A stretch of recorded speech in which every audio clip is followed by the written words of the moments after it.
Ako po si Jake Darren Maun. At ako naman po si Hazel Encoy. Mula sa Bulwagang Pambalitaan. DZNB. Dito lang sa Puro Balita Liado. Maghahatid ng serbisyo at serbisyong totoo. Kasama mo, kakampi mo, puno ng detalyado. Serbisyong totoo. Ito ang nagbabagang balita. DZNB 154. Balitang sapat, Balitang tapat. lahat ilalantad sa inyo'y nararapat. Ito ang DZNB 154. Para sa mga detalye, Rally for Peace ng Iglesia ni Cristo dinagsa ng maraming tao. NFA magbebenta ng bigas na 35 pesos per kilo pero malulugi ng 2.25 billion. Para naman sa sports, Anthony Davis at Max Christie itinrade papuntang Dallas Mavericks kapalit ng superstars na si Luka Doncic.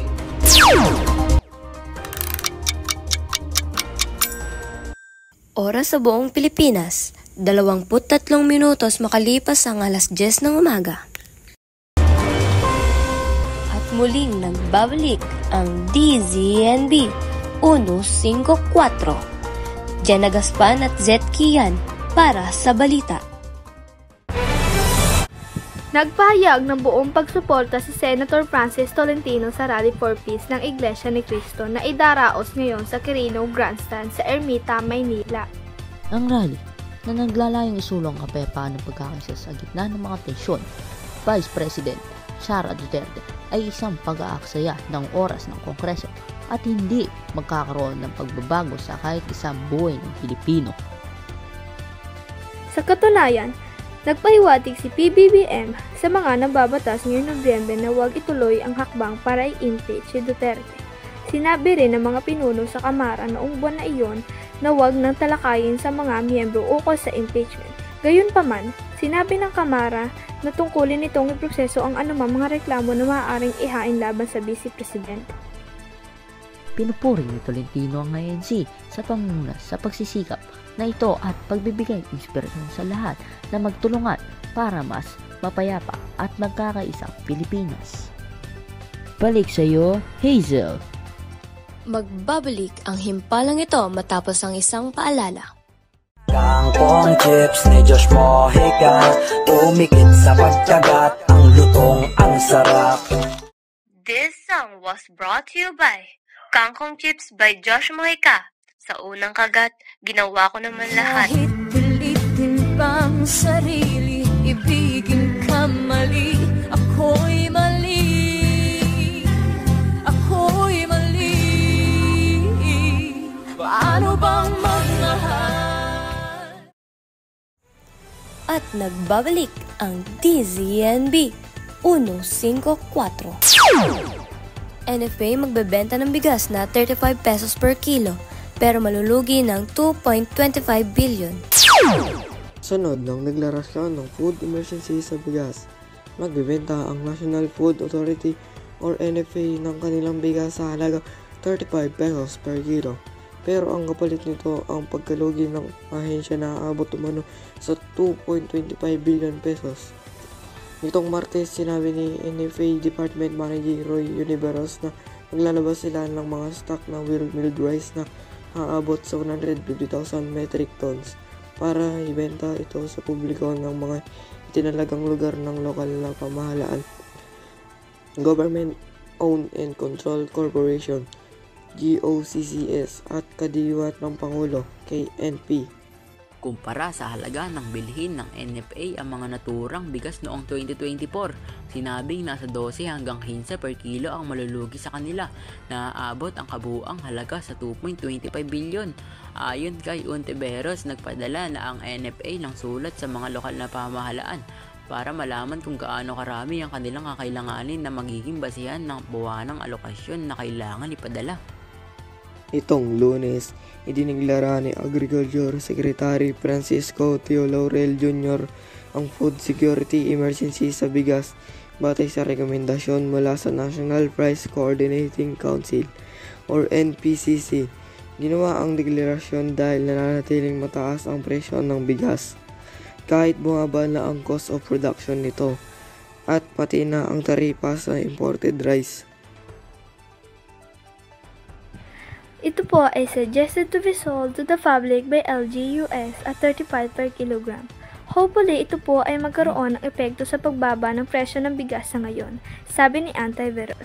Batay sa datos, naglalaro sa 41.24 hanggang 59.14 ang per kilo ng bigas hanggang nitong February 1, nasa 38 per kilo naman ng kadiwa rice. Samantalang, inihayag ng DA na pababa na rin ang maximum suggested retail price sa imported rice at inaasahan na mababawasan pa ang presyo ng produkto. Ayon kay DA Assistant Secretary Arnel de Mesa, magiging 55 per kilo ang MSRP sa imported rice sa Miyerkules kumpara sa kasalukuyan nitong presyo na 58 per kilo.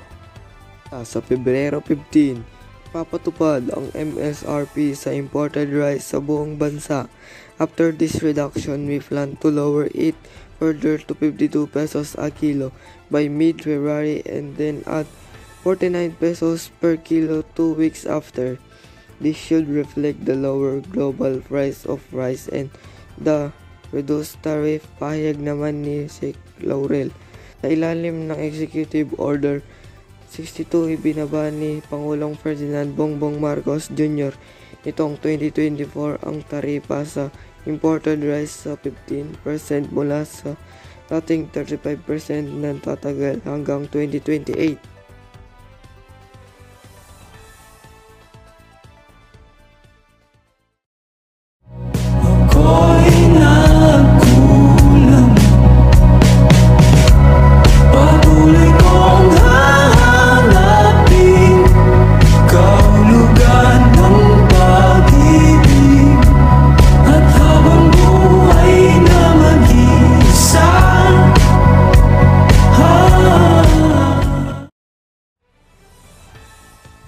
At muling nagbabalik ang DZNB 154. Anthony Davis at Max Christie tinrade papuntang Dallas Mavericks kapalit na superstar na si Luka Doncic. Andito si Jake Darren at Seth Kian para sa balita. Ginulat ng Lakers at Mavericks ang NBA fans matapos iulat ng ESPN nitong linggo ng umaga na planchado na ang negosasyon para sa paglipat ni Luka Doncic sa Los Angeles habang sa Dallas naman si Anthony Davis. Ayon sa Elias Sports Bureau, wala pang naganap na trade sa kasaysayan ng liga na nagkaroon ng palitan ng mga manlalaro sa kalagitnaan ng All-NBA selections. Bukod sa palitan ng dalawang NBA star players, makukuha rin ng Lakers sina Maxi Kleber at Markieff Morris, habang makukuha naman ng Mavericks si Max Christie at first round draft pick sa 2029. Inulat din sa ESPN na kasama rin si Jazz sa trade, makukuha si Jalen Hood, Schifino at second round draft pick sa 2025 sa pamamagitan ng Los Angeles Clippers. Mula sa Lakers, ibibigay din ng Dallas ang 2025 second round selection sa Utah. I believe that defense win championships, sabi ni Maverick General Manager Nico Harrison sa ESPN. I believe that getting an all-defensive center and all-NBA player with a defensive mindset give us a better chance.